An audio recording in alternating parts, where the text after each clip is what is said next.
what's up guys? It's September 30 today and nandito tayo ngayon sa Jollibee dito Quezon para sa birthday ni Mama. Tago ko lang to video na to kasi gagamitin pa natin sa November. Kinuha natin guys ay meal bundle B. And ayan, magda-down tayo ngayon para sa birthday ni Mama. May kasama ng ganito and ang cute diba?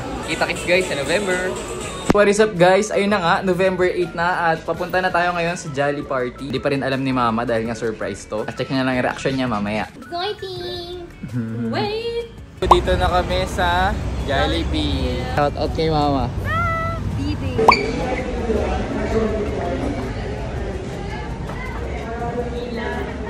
So,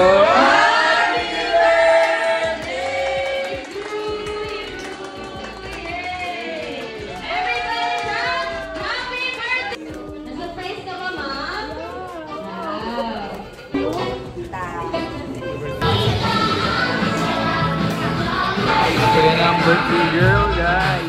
Hindi ko may paliwanag, pero masaya pala ang nasa-surprise ka.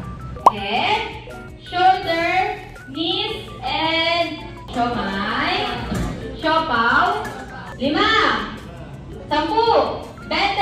20, piso, piso, piso, piso, piso, piso, piso. So ayun, di na ako nakapag-video guys, pero meron tong etong kinuha naming bundle ay C3 spaghetti with chicken, with fries and drinks na may sundae.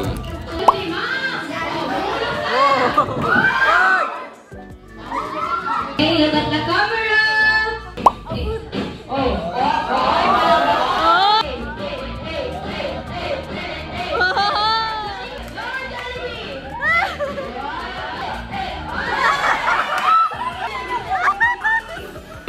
Okay, now what muli? Ako si Ma'am Sol ay mas maging...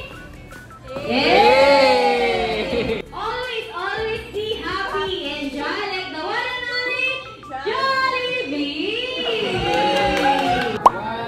And 1, 2, 3... At po sila sa pag-uwi and God bless you all. Hindi mawawala ang Sharon. Babayad na siya. So yun guys, kauwi lang natin and grabe, saya pala talaga ng Jollibee party. Happy ako guys na na-appreciate ni Mama. And ayun nga guys, sa mga nagtatanong kung magkano ba ang budget kung magpapa-Jollibee party. So mga 15K yun guys, regardless yung age. Kahit adult pwede na kasi Mama ko 63 na nga, diba? Kung gusto mo 20 ka pa lang, ayan, 25th birthday mo, pwede. Yung program pala nila doon ay depende kung ilang taon na yung magbe-birthday. So kahit adult na, ang saya pa rin ng mga games guys. Nag-enjoy kami, lalong-lalo na lumabas sa si Jollibee. Kung may mga question pa kayo, comment down below lang at baka sakaling masagot ko. Kaya Dora, masabi mo sa birthday party? Nagutom siya guys. Nagutom siya, nang iwan ng 3 hours.